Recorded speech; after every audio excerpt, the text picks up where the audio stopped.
Një vendim I rëndësishëm ka ardhur sot nga gjykata e shkallës së parë të juridiksionit të përgjithshëm Fier, e cila ka vendosur konfiskimin e 1.8 milion eurove pasuri në pronësi të shtetasit Arber Muça. Ky është kulmi I procedimit pasuror numër 3 I vitit 2024, një hetim I gjatë dhe I thelluar I ndërmarrë nga Prokuroria e Fierit, e cila ka zbardhur një disproporcion të qartë midis pasurisë së krijuar dhe të ardhurave të tij të ligjshme. Por le të shkojmë me radhë, të kuptojmë më mirë se si ka ardhur deri këtu ky vendim dhe çfarë përfshin saktësisht.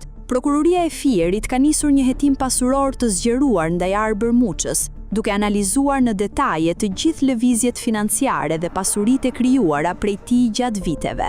Ajo çfarë ka rezultuar nga ky hetim është një disproporcion I konsiderueshëm midis nivelit të pasurisë së krijuar, zotruar apo administruar prej tij, dhe kapaciteteve të tij ekonomike të provuara nga burime të ligjshme. Por jo vetëm kaq. Gjatë hetimit kanë dalë në pah elemente që kanë ngritur dyshime të forta se një pjesë e pasurive, megjithse ishin të regjistruara formalisht në emër të personave të tjerë, në fakt kontrolloheshin dhe administroheshin nga vetë Arber Muça. Kjo praktik, sipas prokurorisë, ka shërbyer për të maskuar pronarin e vërtet dhe për të fshehur origjinën e paligjshme të fondeve. Pasi shqyrtoi të gjitha provat e administruara gjatë hetimit dhe procesit gjyqësor, Prokuroria pranë gjykatës së Fierit vlerësoi se ishin përmbushur të gjitha kushtet ligjore për vendosjen e masës parandaluese të konfiskimit, dhe kështu gjykata I ka dhënë të drejtë duke vendosur konfiskimin dhe kalimin në pronësi të shtetit shqiptar të gjitha këtyre aseteve. Tani le të ndalemi te ajo çfarë u konfiskua konkretisht,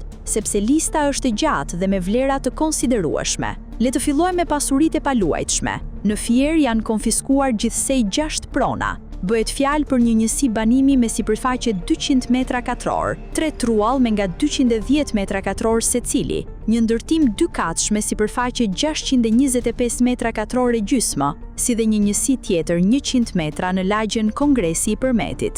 Por pasuritë e tij nuk janë vetëm në Fier, ai zotronte prona edhe në kryeqytet. Konkretisht, një apartament 3+1 me sipërfaqe totale 127.4 metra katror, si dhe një vend parkim prej 30.14 metra shkatror, të dyja në Tiranë. Por ajo që bie më shumë në sy dhe që tërhiq vëmendjen janë automjetet, një flotë e tërë makinash, shumica prej tyre luksoze, që tani kalojnë në pronësi të shtetit.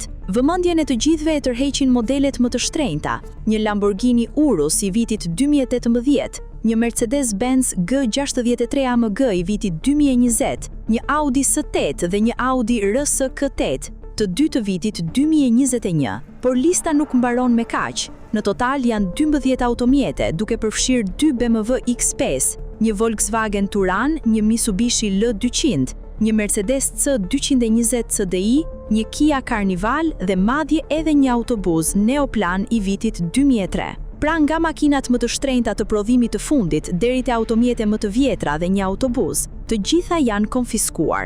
Dhe nuk janë vetëm pasuritë e paluajtshme. Gjykata ka vendosur konfiskimin edhe të disa llogarive bankare.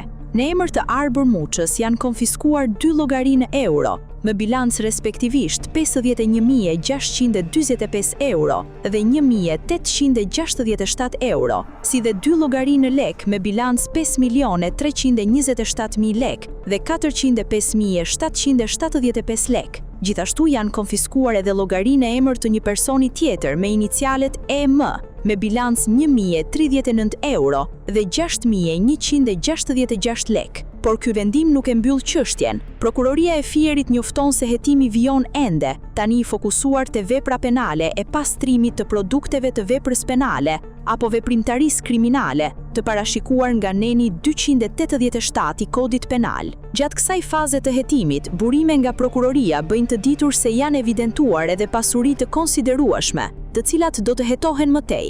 Në një deklarat për mediat, prokuroria pranë gjykatës së Fierit ka theksuar se mbetet e angazhuar në zbatim me prioritet të ligjit 10192 I vitit 2009, I njohur si ligji antimafia. Ata kanë ripërtëritur angazhimin për të intensifikuar hetimet financiare dhe pasurore, me synim identifikimin, sekuestrimin dhe konfiskimin të çdo pasurie që burojnë apo lidhen me veprimtari kriminale. Prokuroria e Fierit ka qenë e qartë në mesazhin e saj, goditja e aseteve kriminale mbetet një nga prioritetet kryesore.